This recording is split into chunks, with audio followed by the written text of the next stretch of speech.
What happens when one of the most respected men in all of Hollywood walks into a room full of cameras, smiling faces, and fresh coffee, expecting a friendly morning conversation, and instead finds himself sitting across from a host who has already made up her mind about him before he even opens his mouth? It only took 45 seconds.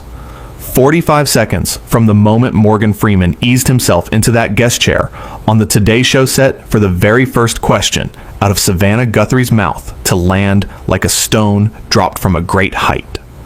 45 seconds before the entire energy in Studio 1A shifted from warm and welcoming to something colder and much harder to look at.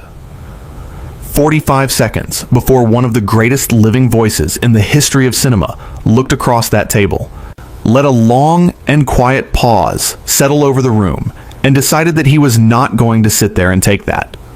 Not today. Not in front of millions of people watching at home. Not from anyone. What followed over the next several minutes was something that the people in that studio would be talking about for a very long time. A conversation that started as a simple morning interview and slowly turned into something far more serious. Something that revealed, in real time, exactly who each person in that room truly was. This is the story of what happened inside that studio on what looked like a perfectly ordinary morning. A morning that began with an icon walking through the door and ended with that same icon walking back out of it. Part 1. The arrival. Morgan Freeman did not need an introduction. The moment he stepped through the doors and onto the set of the Today Show, the energy in the room changed. The crew smiled. The producers nodded. Even the camera operators paused for just a moment. This was a man who had spent decades on screen, whose voice could make even the simplest sentence feel important, whose face carried the kind of calm that most people spend their whole lives trying to find. He was there to talk about his work, about the things he cared about the projects he had poured himself into. He was there, in short, to have a good conversation. He wore a simple dark jacket. He moved slowly and with purpose, the way a man does when he has absolutely nothing to prove to anyone in the room. He greeted the crew with nods and quiet words. He shook hands with the floor director. He accepted a cup of coffee and sat down in the chair across from the panel with the relaxed ease of someone who has done this 1,000 times, which he had. Hoda Kotb was already at the table. She looked genuinely pleased to see him. "We are so glad you are here," she said, leaning slightly forward with a warm smile. "This is honestly one of those mornings where you come in and you think, today is going to be a good day." Morgan Freeman smiled back at her. "Well," he said in that low and unhurried voice, "I appreciate that very much." Al Roker was standing just off to the side, as he often did before the segment began, and he walked over to shake Freeman's hand. "Man, I cannot tell you how many times I have watched you on screen and just thought, that is somebody who really understands people," Al said. "You bring something to everything you do. It is always a pleasure." "Thank you, my friend," Freeman replied. "That means a lot." Craig Melvin was already seated at the far end of the table, flipping through some papers. He looked up and nodded. "Good to have you here, sir," he said simply. And there was genuine respect in the way he said it. The mood was easy. The lights were warm. The audience in the studio was buzzing with the kind of low and happy energy that comes from being in the presence of someone truly remarkable. And then Savannah Guthrie sat down. She came in quickly, barely glancing at Freeman as she settled into her seat. She shuffled her notes. She adjusted her earpiece. She looked at the camera, then at her papers, then back at the camera. She did not greet him. She did not say hello. She did not even look directly at him until the red light came on and the segment began. And the moment it did, something in the room changed. Part 2. The first 45 seconds. The segment opened the way most Today Show segments do. There was a brief recorded introduction that played on the monitors, showing clips from some of Morgan Freeman's most celebrated work. His voice filled the studio, deep and resonant, rolling over the audience like a warm wave. People in the crowd smiled. Some of them closed their eyes for just a moment to listen. Then the clip ended, and Savannah Guthrie looked straight at him and said, without any warmth at all, "So, you are back in the press again." It was not a question. It was not a greeting. It was a statement. He delivered with the kind of flat directness that made several people at the table sit up just a little bit straighter. Morgan Freeman looked at her. He did not rush to respond. He let a moment pass. "I'm sorry," he said quietly. "You have been doing the rounds," Savannah continued, glancing down at her notes as if she barely needed to look at him to make her point. "The press circuit, the interviews. You are promoting something?" "I am," he said. "I am very proud of the work." "Right," she said, and then she moved on so quickly that it seemed almost designed to catch him off guard. "Let me just ask you something directly, because I think our viewers deserve directness." She looked up from her papers now and fixed her eyes on him. "There are people who feel that at this point in your career, you have said everything you need to say, that the work speaks for itself. So why are you still here?" The studio went very, very quiet. Hoda blinked. Al Roker, who had just stepped back toward the table, stopped moving. Craig Melvin looked up from his papers slowly, his expression unreadable. Morgan Freeman looked at Savannah Guthrie for a long moment. He did not look angry. He did not look hurt. He looked, if anything, like a man who had just heard something mildly interesting and was deciding how best to respond to it. "Well," he said at last, and even in that single word, there was something that commanded the room. "I suppose I am still here because I still have things to say." He smiled, just slightly. Savannah did not smile back. "Fair enough," she said, in a tone that made it clear she did not find it particularly fair at all. Part 3. The pressure builds. For the next few minutes, the conversation moved along a surface-level path. Savannah asked about the project. Morgan answered. But there was something underneath the exchange, something that everyone in the studio could feel, but nobody was naming yet. Savannah's questions were clipped. Her follow-ups were pointed in ways that seemed less about curiosity and more about something else entirely. She was not digging for good television. She was digging for something else.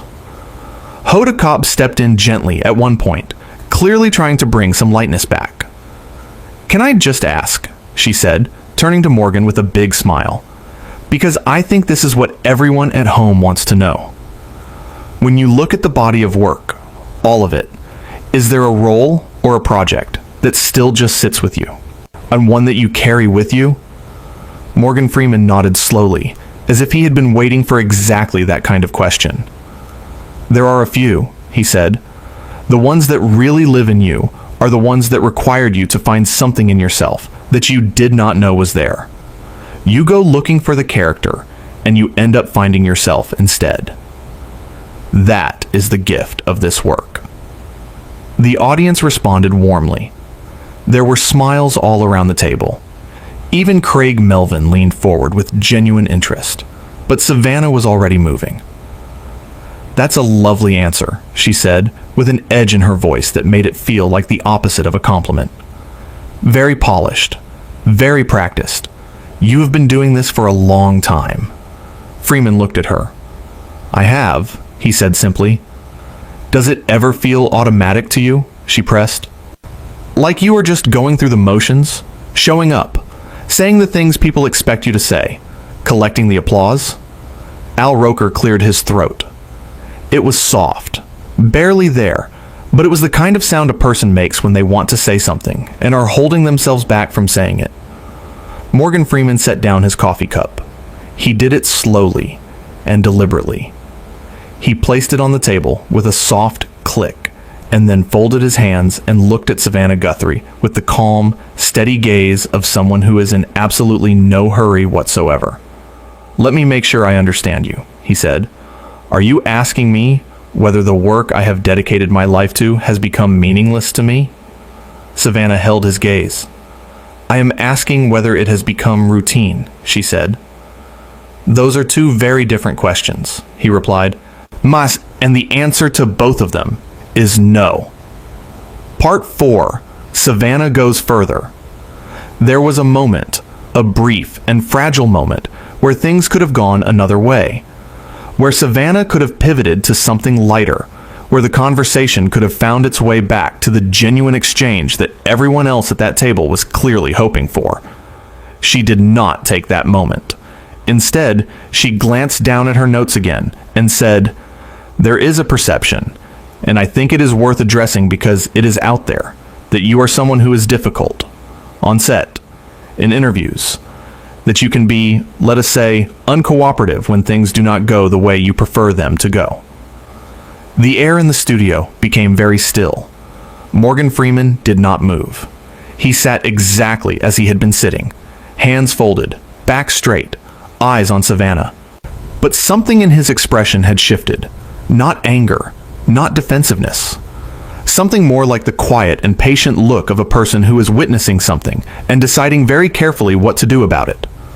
Hoda Kotb spoke first.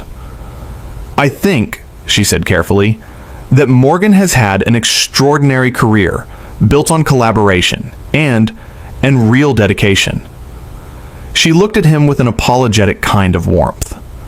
The people who have worked with him speak very highly of him. Savannah looked at Hoda briefly, then back at Freeman. "Of course," she said, "but perception matters, and I think our audience deserves to hear him address it." "What exactly?" Morgan Freeman said, his voice still quiet, still measured. "Is the perception you are referring to?" "That you can be difficult," Savannah repeated, as if saying it twice made it more true. "And that you sometimes push back in ways that are not always welcome." "I see," he said. "Does that resonate with you at all?" He was quiet for a moment. Then he said, "I push back when pushing back is called for. I would think most people with any sense of themselves do the same." "Right," Savannah said. "But there is a difference between having a strong sense of self and being, let us be honest, a little unapproachable." The word hung in the air. Craig Melvin put his pen down on the table. He did it quietly, but the sound was somehow loud in that particular moment. Part 5. Al Roker tries. Al Roker had been standing at the edge of the set, and now he stepped forward and pulled out his chair and sat down fully at the table. He did it with purpose, the way a person does when they feel it is time to be present in a situation. "Can I jump in here?" he said, looking at Morgan Freeman with a smile that was entirely genuine. "Because I have to say, and I think I speak for a lot of people watching at home when I say this, Morgan Freeman is one of those people who, when you are around him, you just feel it. There is something there. You feel it." He shook his head a little, smiling. "The work you have done over the years, the way you have carried yourself, I do not think unapproachable is a word anybody who has actually spent time with you would use." Morgan Freeman looked at Al and nodded slowly. "Thank you," he said, and it was simple and genuine and held no performance in it at all. Savannah jumped back in before the warmth could settle. "That's very nice," she said, "and I respect that. But Al, you are a colleague in television. You are not someone who has been on a film set with him or who has tried to book him for a project that he turned down without much of an explanation." Al looked at her. "Savannah." "No, I am just saying," she continued, pressing forward, "we should be honest with our guests instead of just celebrating them." There was a pause that lasted exactly long enough to be uncomfortable. Morgan Freeman looked from Savannah to Al, and then he looked at Savannah very directly and said, "I appreciate that you feel a responsibility to your viewers. I do. But I want to ask you something." Savannah raised an eyebrow slightly. "Go ahead." "Is this an interview?" he said, "or is this something else?" The question was not rude. It was not aggressive. It was delivered with the same steady calm he had maintained since the beginning. But it was also unmistakably clear, and it landed in the room the way a question only lands when it has been earned. Savannah straightened in her chair.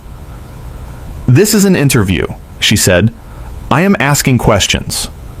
You are making statements," he said, "and then asking me to confirm them?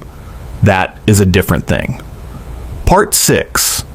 The panel responds. Hoda Khattab reached for her water glass and took a sip and looked at the table. There was something in her body language that said she wanted to say more and was carefully choosing whether to say it. Craig Melvin spoke. "I think what Morgan is pointing out," he said, his voice measured and even, "is that there is a distinction between accountability journalism, which we all respect and which has its place, and something that is a little more personal. And I think that distinction matters." He looked at Savannah briefly. "Because the person sitting across from us today has been nothing but gracious since he walked in." Savannah looked at Craig for a moment. Her expression did not change much, but something behind it flickered. "I appreciate that perspective," she said, and then she turned back to Morgan Freeman and kept going. "Let me try a different angle," she said. "Your longevity in Hollywood is remarkable. Nobody disputes that. But there is also a conversation happening about older voices taking up space that could go to newer, younger ones. Do you think about that? Do you think about stepping aside?" The question was delivered cleanly, but it hit hard. Because it was not really a question about generational shift in Hollywood. It was something more personal than that. And everyone at the table could hear it. Morgan Freeman looked at her for a long time before he spoke. When he did, his voice had not changed at all. It was still low, still unhurried, still carrying that particular quality that made people lean in to hear what came next. "I have spent my life showing up," he said, "doing the work, doing it honestly and with everything I had. And I have watched younger actors come up, and I have stood in their corner, and I have encouraged them, and I have gotten out of the way when getting out of the way was right. So no, I do not think about stepping aside the way you mean it, because I have never been someone who was taking up space. I have been filling it, and there is a difference." Hoda quietly said, "Yes." Al Roker nodded. Craig Melvin sat back in his chair with the look of a man who had just heard exactly the right thing said. Part 7. Savannah doubles down. Most people at that point in the conversation would have read the room, would have felt the shift, would have recognized that the ground had moved beneath them and adjusted accordingly. Most people would have taken a breath and found their way back to something resembling a normal interview. Savannah Guthrie was not interested in adjusting. "I want to go back to something," she said, flipping through her notes again with the focused energy of someone who had a destination in mind and was not going to be redirected from it. "You said in a previous interview, and I am paraphrasing here, that you do not feel a need to explain yourself to anyone, that you operate by your own standards. Can you talk about what that means to you?" Morgan Freeman looked at her. "I said that I try to live with integrity," he said. "That is what it means." "But operating by your own standards," she pressed, "that can also mean not being accountable to the people around you. Do you see how that could read as arrogance?" There was a sharp and distinct quality to the silence that followed. Hoda Khattab set her pen down. Craig Melvin looked at the ceiling for a brief moment, the way a person does when they are summoning patience. Al Roker looked directly at Savannah. "I think," he said slowly and carefully, "we might be reading a quote in a way that the person who said it did not intend." "That is possible," Savannah said, without looking at Al. "Morgan, am I reading it in a way you did not intend?" Morgan Freeman was quiet for a moment.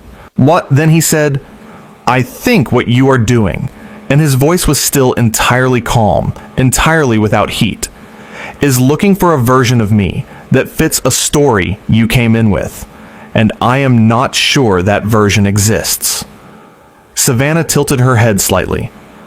"That is an interesting way to characterize an interview." It is an honest way, he said. I am being honest too, she said. Are you? He said. And again. That silence. Part 8. The conversation fractures. It was Hoda who tried to bring things back. She looked at Morgan with the warmth she had carried throughout the whole exchange and said, I want to ask about the work itself, because I think that is where your heart really is, and I think that is what our viewers at home are most interested in. When you are in the middle of a project, when you are really inside it, what does that feel like for you? Morgan Freeman turned to Hoda, and the tension in his face eased very slightly, like a door opening, just a crack to let a little light through. It feels, he said, like the truest version of myself. You go looking for the character, and sometimes the character leads you somewhere you were not expecting to go. Somewhere you needed to go. That is the part that never gets old. I love that, Hoda said. Craig Melvin leaned forward. And for people who are maybe just discovering your work, younger viewers, people who are coming to it fresh, what do you hope they take from it? I hope they take from it whatever they need, Morgan said. That's the beauty of it. You put something true on screen, and different people receive it in different ways. The story belongs to the audience once it is out there. It is no longer mine. The room breathed a little. For a moment, it felt like the interview might find its footing. And then Savannah spoke again. That is a beautiful sentiment, she said. But I want to push back on one thing, because I think it is important. She looked at him steadily. You say the story belongs to the audience, but you have also, throughout your career, resisted public discussion of your personal life in ways that some would say have been actively misleading. Do you feel any responsibility to the audience when it comes to who you actually are as a person, off-screen? Morgan Freeman looked at her. He did not say anything immediately. When he did speak, it was quietly, and with great care. What you are asking me, he said, though, is whether I owe strangers the details of my private life. I am asking about transparency, Savannah said. No, he said. You are asking about something else. I am asking about honesty, she said. Then let me be honest, he said. Right now, with you, in this room, and everyone at the table went very still. Part 9. Morgan Freeman speaks. Morgan Freeman unfolded his hands. He sat forward just slightly in his chair, the way a person does when they want to make sure the person they are speaking to understands that what they are about to say is not an accident and is not a performance. Every word is chosen. Every word is meant. I came here today, he said, in good faith. I came here to talk about something I care about. I expected a conversation. What I got instead was a series of suggestions. Suggestions that I am difficult, that I am arrogant, that I owe explanations to people I have never met, that I am taking up space I should give back. He paused. I have been in this business for a very long time. I have sat across from a lot of people and answered a lot of questions. And in all of that time, I have tried to be honest, to be present, and to treat the people I am talking to with respect. Savannah opened her mouth. I am not finished, he said. Still quiet, still calm, but absolutely clear. She closed her mouth. The questions you have asked me today, he continued, were not designed to illuminate anything. They were designed to diminish.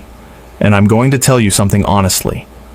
Not because you asked me to be honest, but because I am choosing to be. What you have done here today is not journalism. It is not accountability. It is something smaller than that. And I think you know it.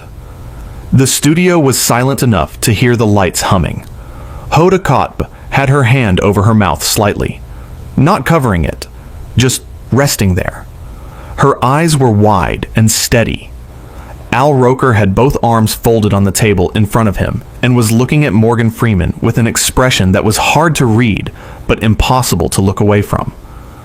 Craig Melvin was sitting perfectly still, his eyes moving between Morgan and Savannah with the calm attention of someone watching something important unfold. Savannah Guthrie looked at Morgan Freeman. Her expression had shifted.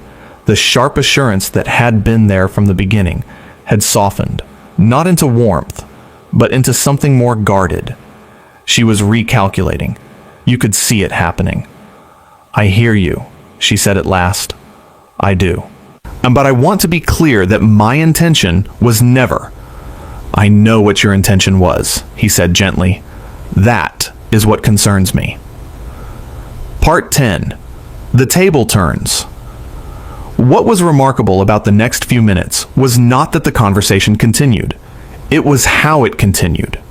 Because once Morgan Freeman had said what he said, once he had laid it out in plain language with no anger and no performance attached to it, something shifted in the room that could not be shifted back. The panel was no longer a unified front with Savannah at the center. It had fractured quietly and naturally into something else, something more honest. Hoda spoke first. Her voice was soft, but it carried. "I want to say, and I think this matters, that I have been sitting here, and I have felt, every step of the way, how gracious you have been, how patient.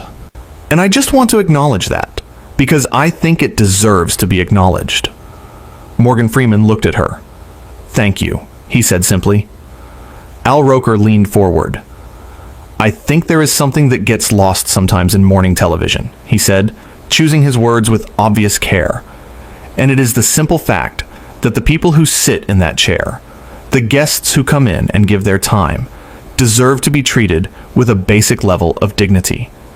And I think today," he paused, "I think today we did not always hit that mark, and I am sorry for that."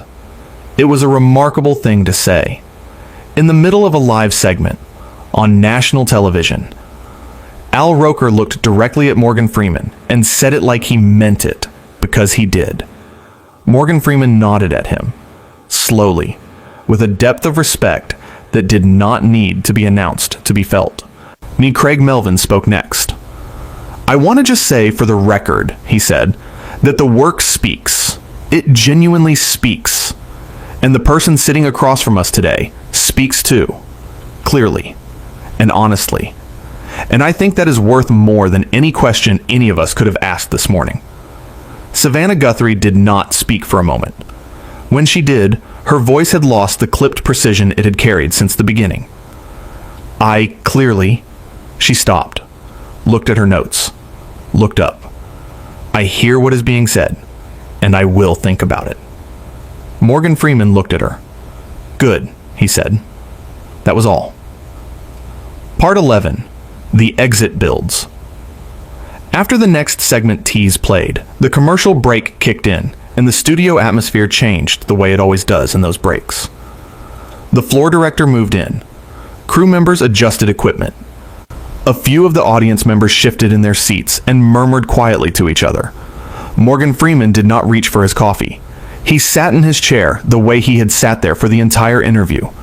Still, with that quality of stillness that was not passive, but active. Chosen. Hoda leaned over to him during the break and said something quietly. He listened and nodded and said something back. And she smiled. And it was the kind of exchange that did not need to be heard to be understood. Al Roker stood and walked around to Morgan's side of the table and extended his hand. Morgan shook it. Al held it for a moment and said something close. Morgan nodded again. Craig Melvin did not walk over, but across the table he made eye contact with Morgan and gave a single slow nod, and that nod communicated everything it needed to. Savannah Guthrie looked at her notes during the break. She did not walk over. She did not say anything to him across the table. She sat with her papers and her earpiece and whatever it was she was sitting with. When the floor director held up fingers to signal the return from break, Morgan Freeman looked out at the studio audience briefly. Several people in the front rows were watching him with expressions that made it clear they had felt everything that happened in the previous segment. A woman in the third row gave him the smallest nod. He returned it. The red light came on. Savannah looked at her notes and then up at the camera and began the next segment. and Morgan Freeman reached very calmly for the small microphone clip attached to his jacket lapel. He unclipped it. He set it on the table in front of him. The sound it made was very small, the smallest possible sound. But in a room full of people with earpieces and audio equipment and years of experience in live television, it was unmistakable. A microphone going down on a table during a live segment means one thing, and one thing only. Hoda saw it. Her eyes moved to his hands, and then to his face. Al Roker saw it. He went very still. Craig Melvin looked at the microphone on the table, and then at Morgan Freeman's face, and something in his own expression became very quiet and very present. Savannah Guthrie looked up from her notes and saw it too. Part 12. The exit Morgan Freeman rose from his chair. He did it without urgency and without drama.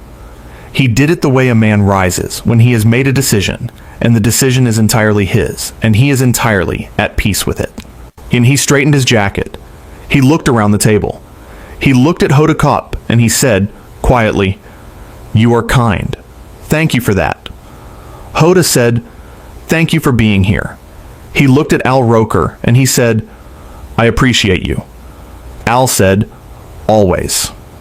He looked at Craig Melvin and gave him a nod, and Craig gave it back, and those two nods said everything.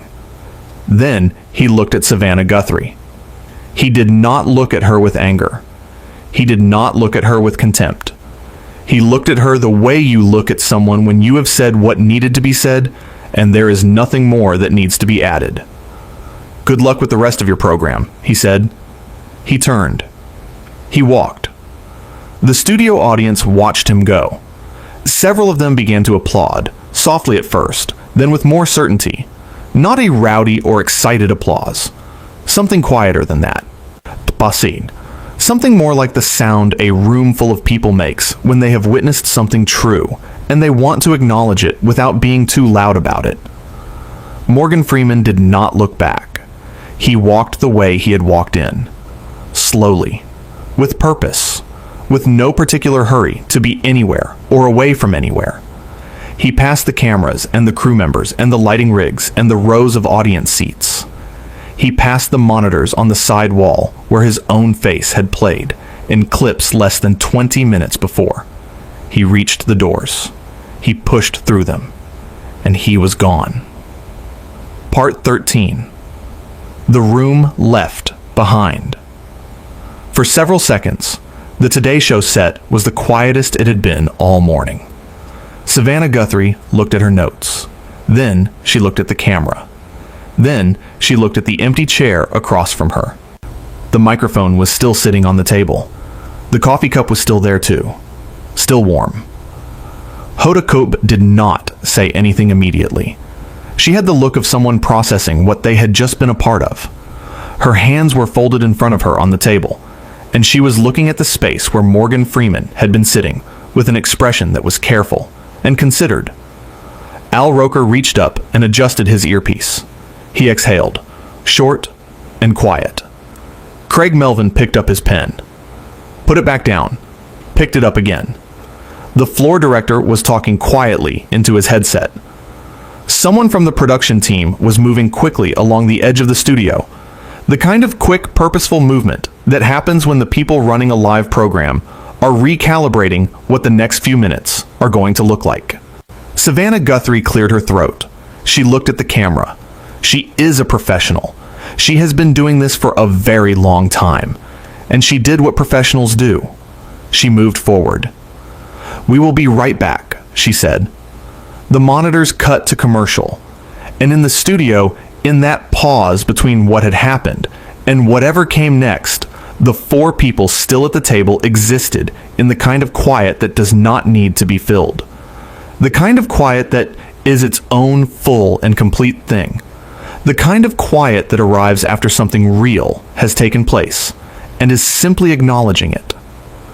Somewhere on the other side of those doors, Morgan Freeman was walking. Down a hallway, past a security desk, through a lobby, out into the air. Moving exactly the way he had moved through that whole morning. Slowly, with purpose, without a single look back. There is a version of what happened inside Studio 1A that morning that talks about what a morning interview is supposed to look like, about the balance between challenge and celebration, about what a host owes a guest and what a guest owes a host, about the unwritten rules that govern the spaces where cameras roll and words go out into the world and cannot be taken back. And then there is the version that is simpler than all of that. A man walked into a room. He was treated in a way that he did not deserve to be treated. He said so, plainly and calmly, and without making it ugly. And then he left. And the people who watched it, the ones in the room and the ones at home, they felt something. Something that is hard to name exactly, but that most people, when they feel it, recognize immediately. It is the feeling you get when you watch somebody refuse to be made small.